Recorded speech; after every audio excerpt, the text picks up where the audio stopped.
Well, thanks, folks. So we are so glad to be here. It is a beautiful. This is like the Oprah Winfrey set. This is beautiful, very swanky. I don't know how comfortable I feel. We're going to have about 40 minutes or so of discussion, 20 minutes or so up here with the senator and the ambassador, and then 20 minutes from you. If you should see some microphones out there, a couple there, and we will have you go to the microphones, open mic night, if you will. We'll ask you to keep the questions pretty short. And we'll go from there. Also, believe it or not, it is social media, so we're out there in the Twitter landscape somewhere. And so you can go on Twitter to #SmartPower, and you can actually submit a question there. As a matter of fact, you could be sitting at your table and submit a question right there. Can I do it right now? You can do it, yes. As a matter of fact, yes. You both I'm can going do to it. ask you one. That's right. All right. Well, look. Let's start off with this is the political reality of foreign assistance abroad. And Senator, I want to ask you about David Ignatius's column in the Washington Post. It was called "Internationalism of the Heartland," and it talked about how Minnesota, of all places, a lot of people would say, is really at the center of this American global development. Especially from an economic standpoint, from a cultural standpoint. What is going on specifically in Minnesota regarding this? Well, the humorist Garrison Keillor, who broadcasts from Lake Wobegon in Minnesota, it's actually the Fitzgerald Theater in St. Paul, but he closes all his shows by speaking about Lake Wobegon and says where the women are strong, the men are good looking, and the children are above average. So we think that we're above average in Minnesota, and that's what accounts for our interest in global issues. Actually, two more focused responses. One is a business community, corporate community. There are, I think, 19 Fortune 500 companies. Actually, we may have lost one or two, but 17 to 19 Fortune 500 companies. The Cargills, the 3M, the General Mills, the Best Buys, the Targets, et cetera, Medtronic. So these are global players. And they understand that to grow jobs in Minnesota, they have to be involved in what's going on in the world. And stability is a good thing for the economy. Stable economies where you want to build markets. Look where Africa is going to go in the next 10 years, next decade. And so there's a business perspective. And the other piece, interesting enough, is, and this will kind of be of importance as you kind of go to the Hill, is a faith-based perspective. So the churches and synagogues in Minnesota are very involved. The American Refugee Committee is headquartered in Minneapolis, Minnesota. It's in Minnesota. We have in Minnesota the largest population of Somali Americans of anywhere in the country, and at one point in time we may have been eclipsed by California, but the largest population of Hmong, Laotian, Southeast Asian refugees in Minnesota. And they all came there through the churches. So the faith-based community plays a very strong role in kind of nurturing that sense of why it's important to be involved in global affairs, why it's important to reach out and to help those who are less fortunate. And I think those are kind of the two of the major influences which kind of lead up to what Ignatius talks about. Well, Ambassador, when you have been over in India, you have seen this American global development up close. I mean, you have some stories, if not to tell, some experiences that you've had over in India. Explain exactly how global development plays out as an ambassador to India when you were over there. Well, thank you, David. Norm, nice to be with you and see everybody here, getting ready for your engagement with Capitol Hill tomorrow. And hopefully we'll talk a little bit about that later.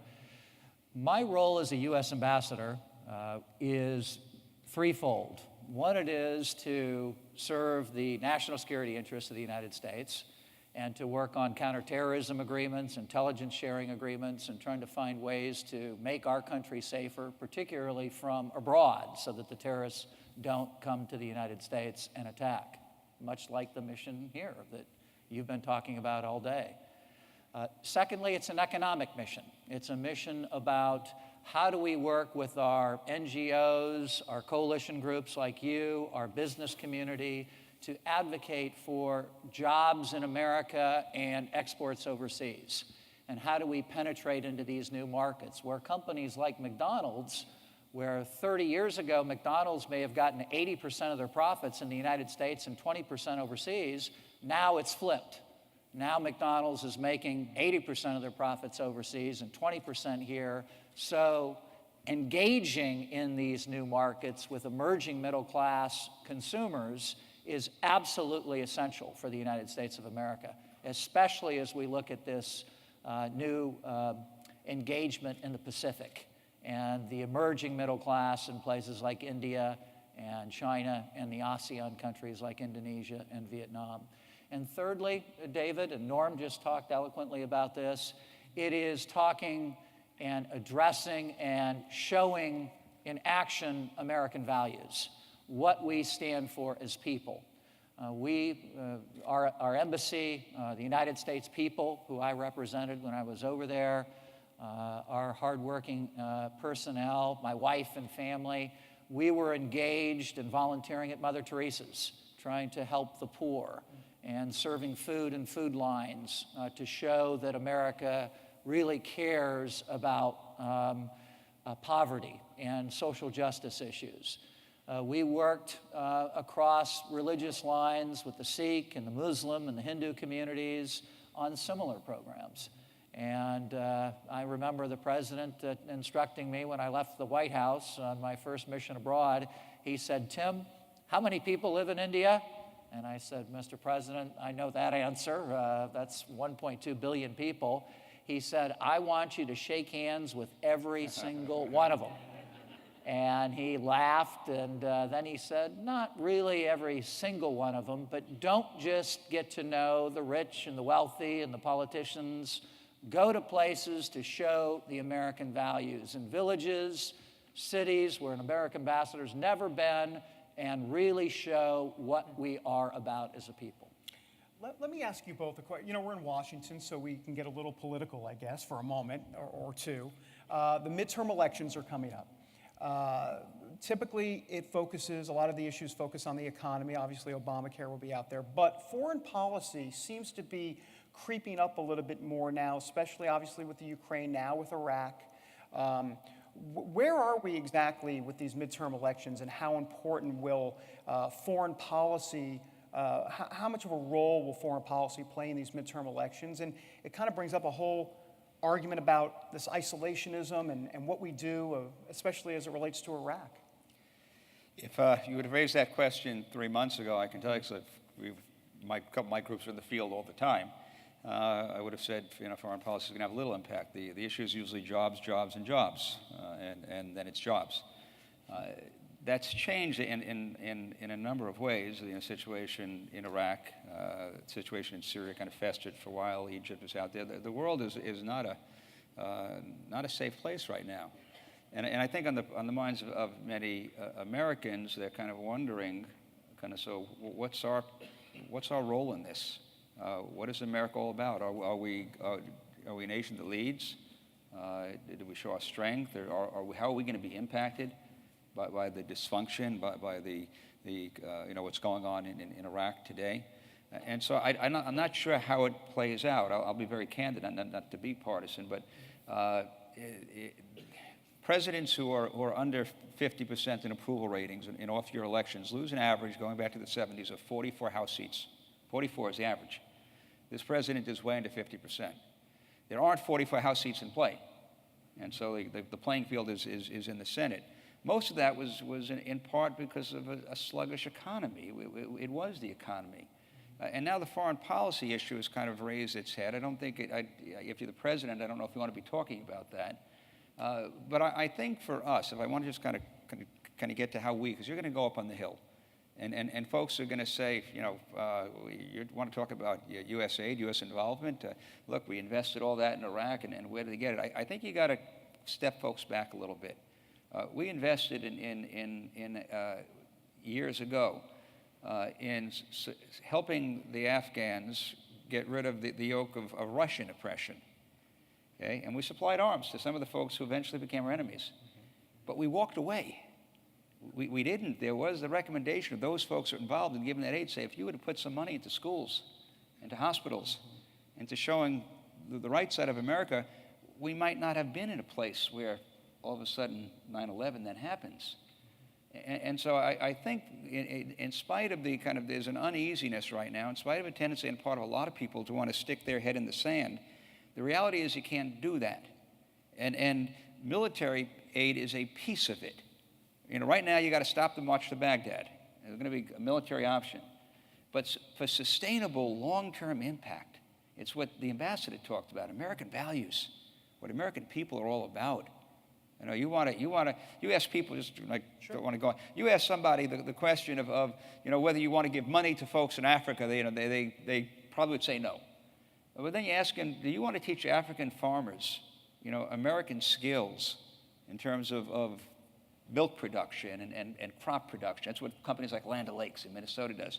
Overwhelming amount of folks would say, yes, absolutely, I want to do that.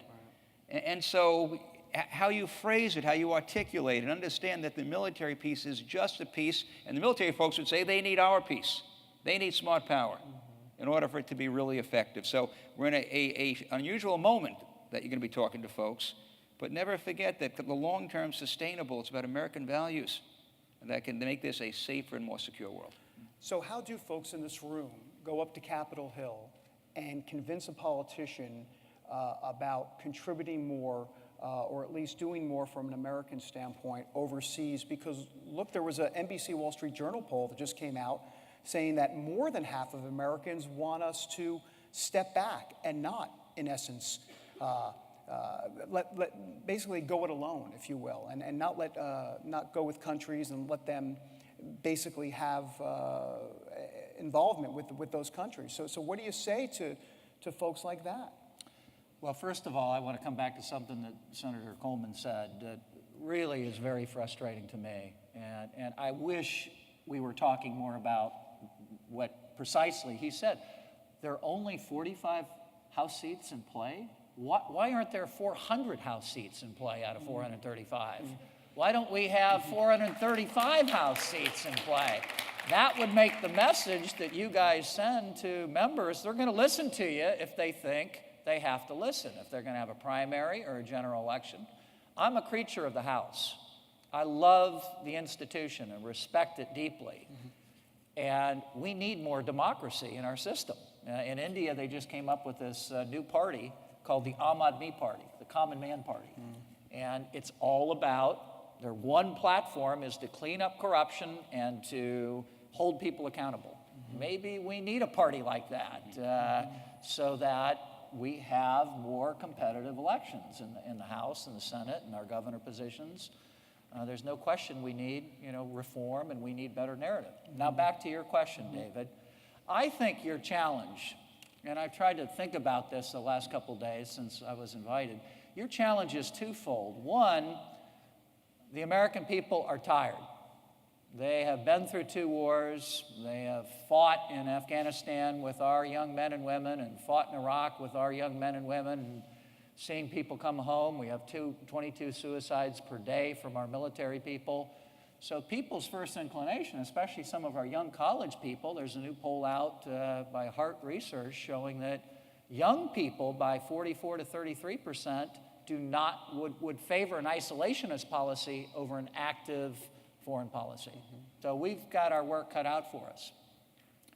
So with those kind of things on the table, what is the message to a senator or a member of Congress about our national security, which is a primary issue now with Syria as an incubator of terrorists, the ISIS now trying to form a caliphate in the Middle East. I think it's what we worked on in India. It is work with host governments overseas and trying to help their law enforcement, their anti-terrorism efforts, their smart power, so that we don't get attacked here at home. If we bolster India's efforts and protect them, help them protect themselves from Al-Qaeda and Lashkar attacking India or coming to the United States on a plane, that effort overseas is the tip of the spear and helps protect our national security. So that engagement overseas, that smart diplomatic engagement, is important. I think the second part is, and our economy is about jobs. Look, I have 4 kids. I have 2 in college. I want my kids getting good jobs when they come out of school. We can't ignore the fact that the economy is going to be a compelling issue. It should be. But a lot of the jobs we're going to create in the future are going to come because we're exporting to new markets. When President Obama visited India, we announced an $11 billion deal that sustained or grew 25,000 jobs in America. That's because we're engaging overseas, not because we're isolating. So I think there is a powerful narrative on national security and on the economic jobs market, but it's not an easy one to make in 10 minutes on Capitol Hill. And I would urge folks here to know the member that you're speaking with. Don't just group politicians together and have this one-size-fits-all message. So you have a member who is very involved in the faith community. Okay, know that, and talk to them about that. To whom much is given, much is expected. To tap into their faith value system, because that's a powerful message, and you're quite often going to find allies in their district from that perspective.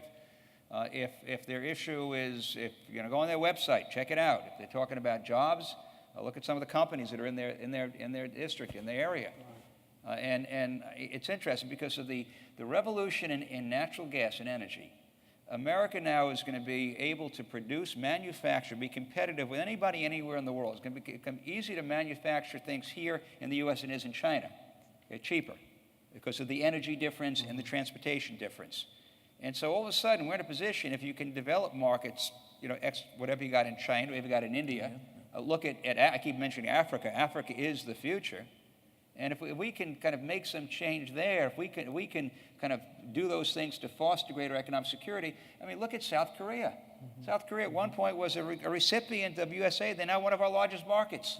The Minnesota farmers will tell you that. And so know your members, know what pushes their button, and gear your message then to the things that are important to them. I'm gonna ask another question, but before I do, if you want to line up at the microphones, if there are some questions, let's do that now, because in about 2 minutes we're going to take some questions from all of you. Right. So feel free to line up. We'll also take answers, by the way. We will take a few answers. We like to listen. And since you both have been politicians, short answers. No. Let me ask you real quick, both of you, about winning the argument, the court of public opinion about this, because international aid makes up 1% of the federal budget. A lot of folks think it makes up maybe 25% of the federal budget. How important is it to come armed with facts, kind of what you were saying, Senator, but also to win that court of public opinion narrative to say, hey, this isn't that much money compared to what else we're spending money on? Well, I think that's important, David. I think it's important, but I think most of the members of Congress know that. That's the narrative that you want to make in the public, that our public, our foreign aid is not 25% of our budget. It's less than 1%. I hope every member of Congress knows that when you go up there. But I think the more compelling argument or thing that you want to attain when you go up the Hill is you not only want to know your member, and you want to know what businesses or what faith-based organizations are in their district and state that are telling good stories overseas, and tell that narrative to them. Here is a great story, Senator or Congressman, about something happening in your home state that is really having an impact overseas, and why we're so proud of it. This is your story to tell, Senator, and I'm up here to arm you with the facts.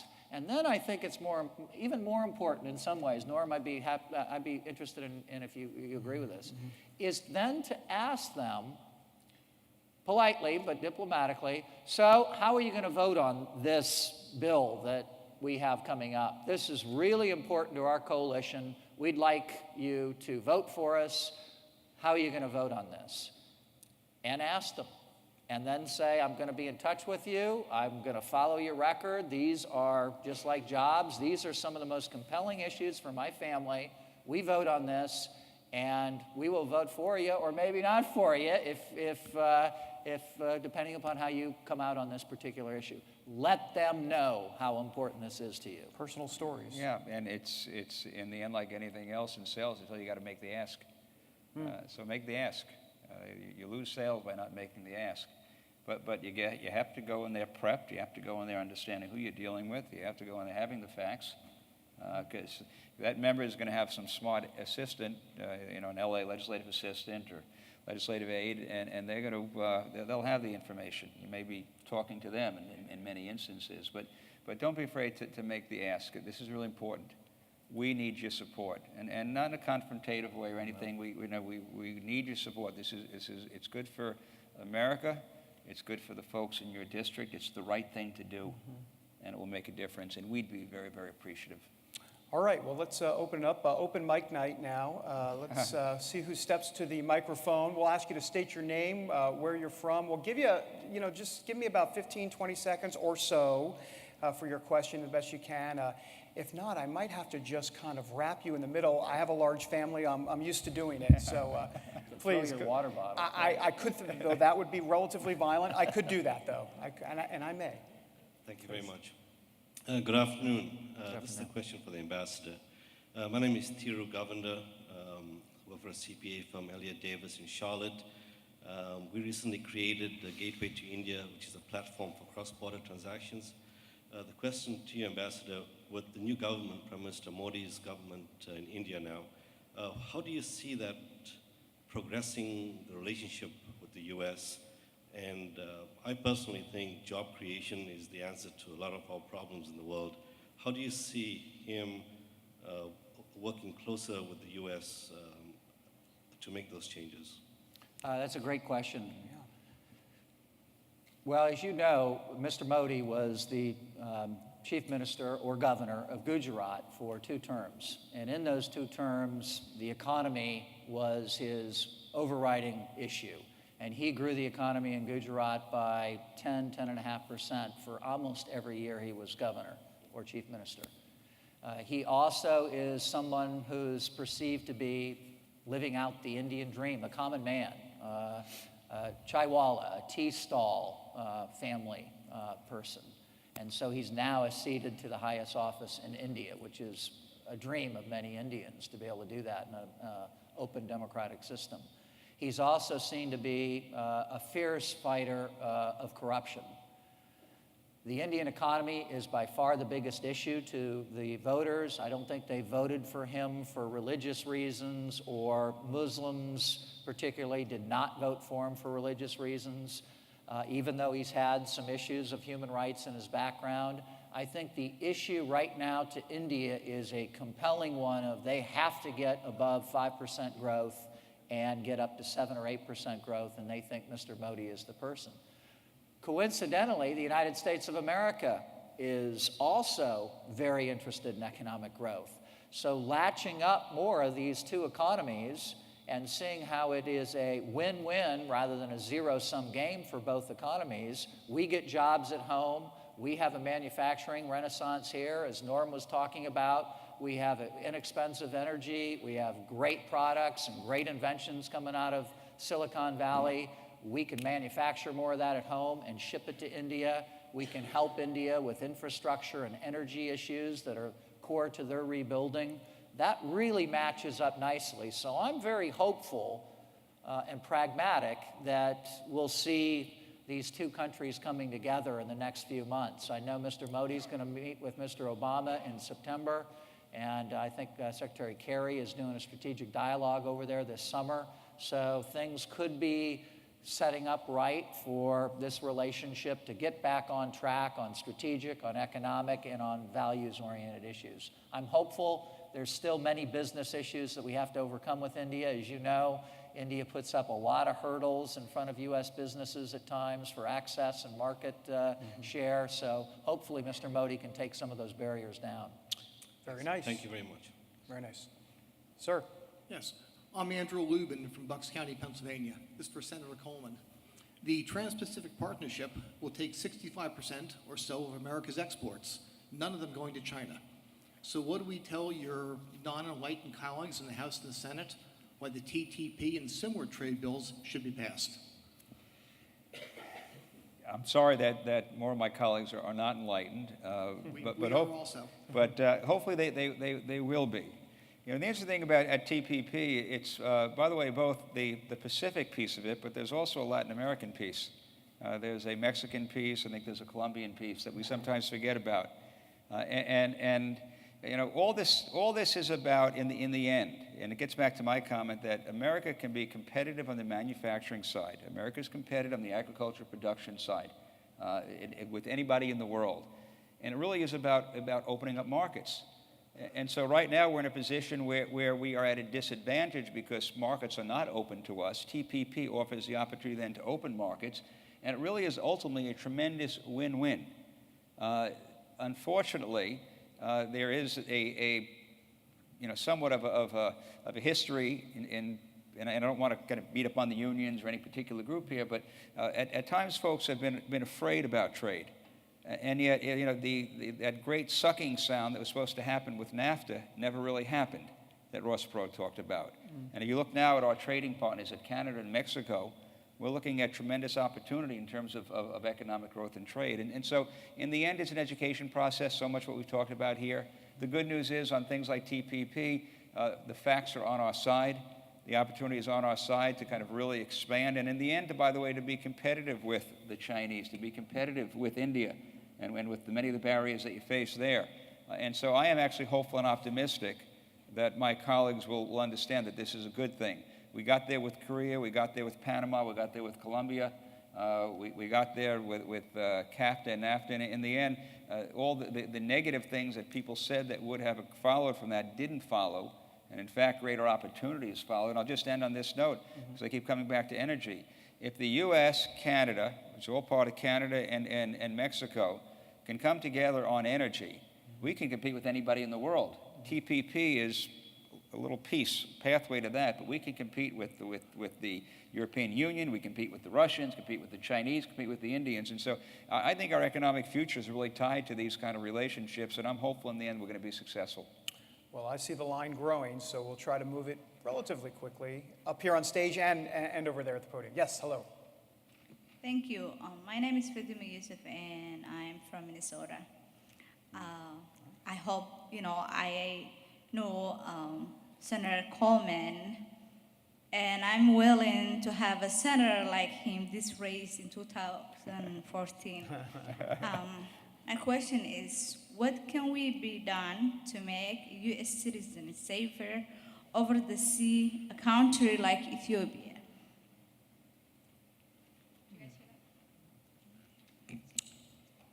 What can we be done to make U.S. citizens safer over the sea, countries like Ethiopia?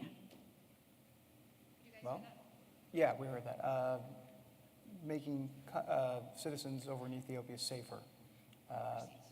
Or overseas? Overseas. Overseas. Overseas safer. Overseas safer. Yeah, Especially countries like Ethiopia. like countries like Ethiopia. Right.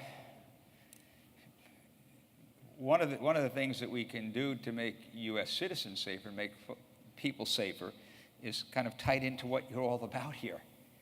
That the things that you can do to provide a little greater security, economic security, health security, those things that in the end are calming influences in regions, they are less subject to turmoil.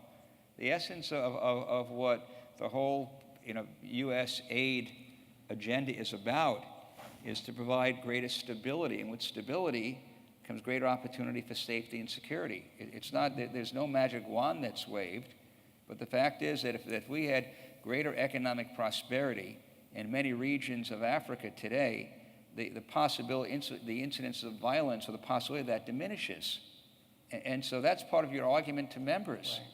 You want to turn around. You want states that are in if you wipe out the population because of poverty, because of lack of food, because of poor health, in the end, that's a place that is going to be unstable, and that's a place that's going to be unsafe. And so the things that we can do to provide for greater stability on the economic side, on the healthcare side, all of those then weigh into the personal security side. More prosperous countries provide a greater opportunity for stabilities than countries that are in disarray and in strife. And that's a huge part of the smart power argument. That's it. That's it. That's the key question. Yeah. I think you've hit the nail on the head. And I would add on to Senator Coleman's good answer. So many times we define our power in America kinetically, militarily. Mm-hmm. I'm very proud of our military, and our military is capable of doing absolutely anything in the world. However, you don't want to use that power all the time. And so how do you talk tomorrow about American power, our values? How do we project those values around the world to continue to show we have a great image, to show we have the best economy and the strongest economy in the world, that we care in a humanitarian way about people, all people of different religions and different backgrounds. This is really important, smart messaging for us today. And finally, I'd just say, even our intelligence community knows this. They put out a non-classified report every 5 years called Global Trends 2020, 2025, 2030. And they list the biggest threats to the United States. Terrorism, weapons of mass destruction, and the items that are coming up from the bottom are issues like starvation, disease, water. So if we don't have our smart American power working on these issues too, we're not going to be strengthening our image and our brand around the world, and we're not going to be helping other countries. And I know we got lots of questions, but it is such a wonderful question because in the end, the answer to that question says that if American citizens are to be safer, America can't turn a blind eye to what's going on in Somalia. America can't be disengaged with what's going on in Egypt. By the way, it's not that we do it all ourselves, but then we work with others, we work with allies, we work with folks in the region to provide greater stability, to provide greater security. So it's not all us, it's not all our military, but it is the argument for if you care about American citizens around the world, and we do travel around the world, then we cannot simply kind of close our eyes and kind of step back and only focus on what's going on here. There are those forces in this country that want to do that. If you take that approach, you put Americans at risk abroad. And so there's a better path, and what we're talking about here and America being involved really is the answer to your question. Very nice. Yes, ma'am. I'm Septina from UN Women North Carolina, President. My question is, what is it going to take for the Congress to support a bill that fully funds UN peacekeeping efforts in places like CAR and Mali? Good question.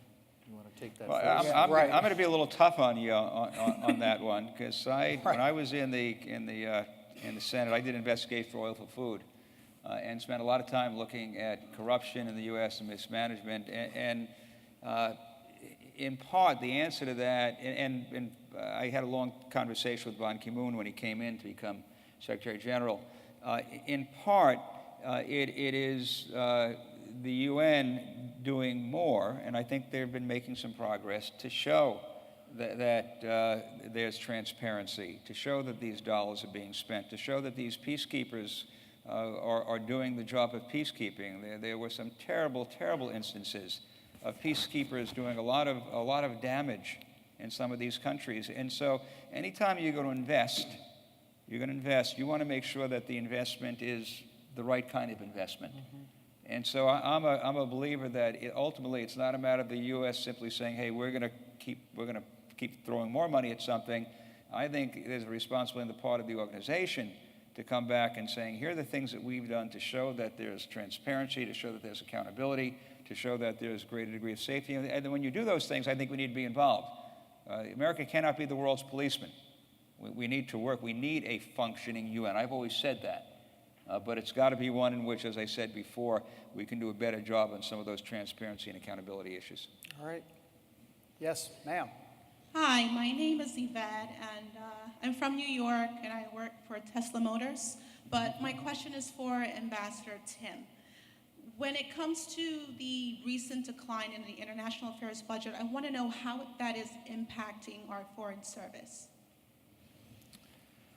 Well, first of all, will you come up and talk to Senator Coleman and I about your company so we can... We're all excited. we want to learn more about your company and find out ways that they can grow more jobs in the United States, maybe even invest in the stock. That's for sure.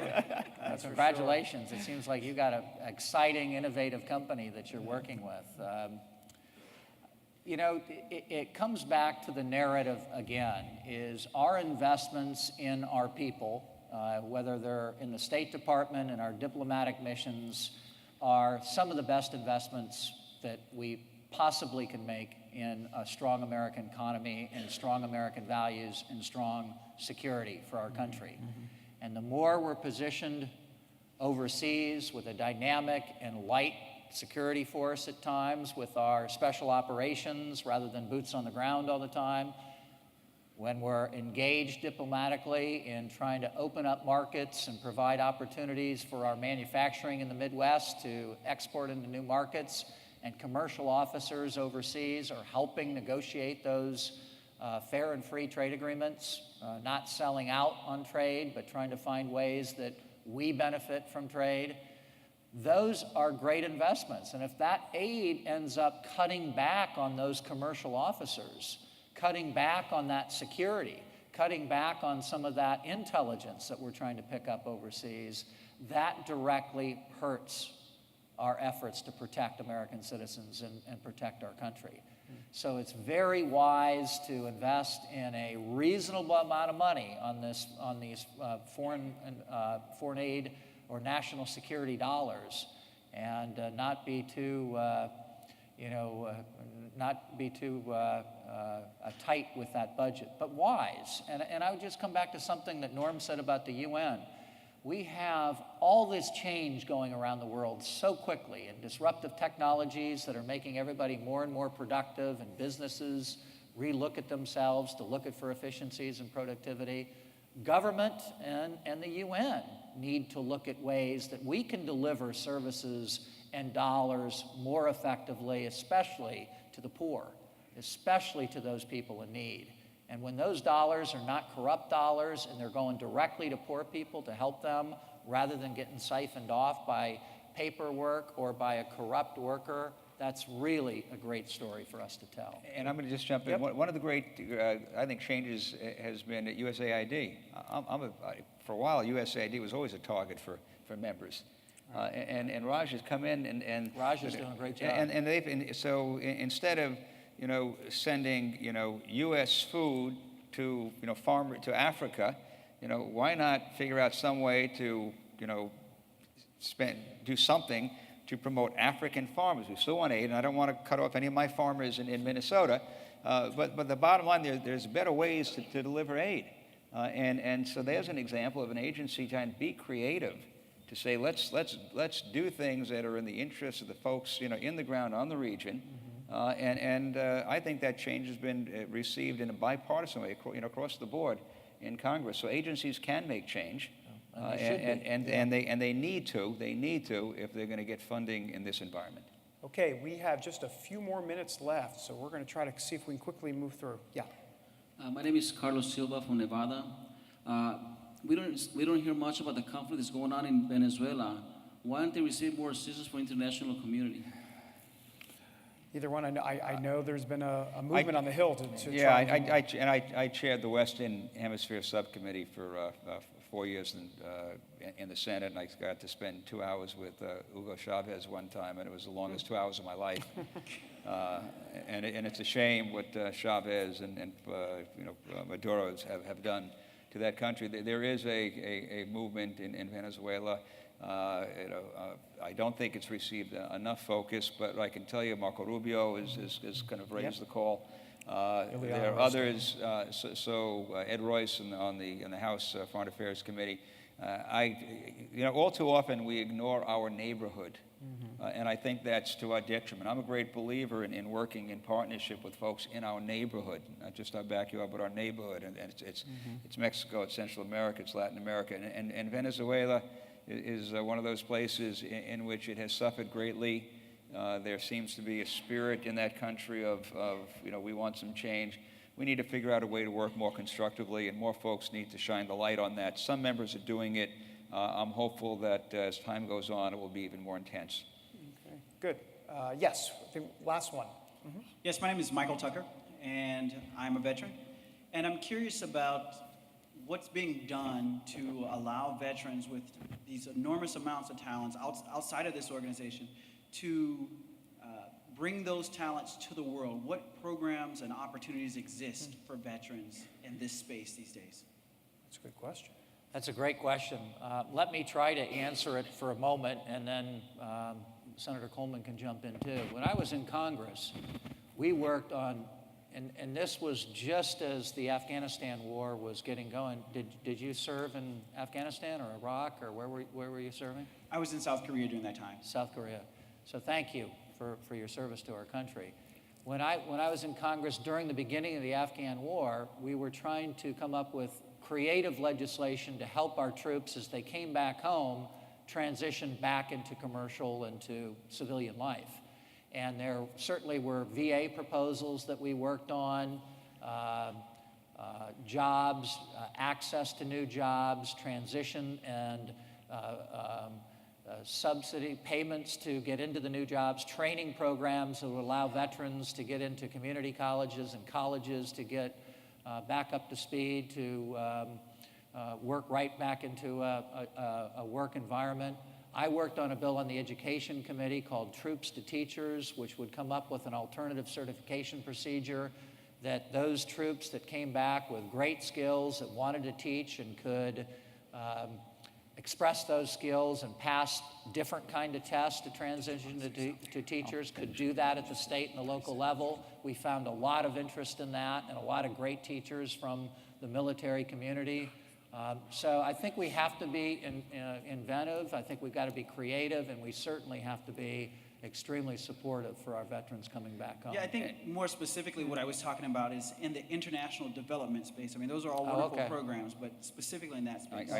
And you know, the answer to that question is because you've raised it, it's going to have to get an answer. It's probably not going to come from us here, but here's the good news.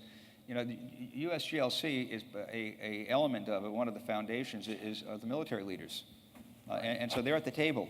And I can assure you at the next meeting that we have among advisory committee that we'll sit and talk with and I don't know how many generals and admirals are part of this coalition, but the military is one of the legs of the foundation of USGLC. And so I think that question has to be answered. How are we taking advantage of the skill set of so many men and women who have served so honorably, who can be of assistance in the global piece of this, in the international piece? So I don't have an answer as I sit here, but I know that there is an answer because the folks at the table who we're sitting and talking to are representing your brothers and sisters who have served and served with you. Very nice. We're going to have Liz Schreier come up and close here. But first of all, great questions, a great panel. Really, a round of applause here for the questions and the panel. And there she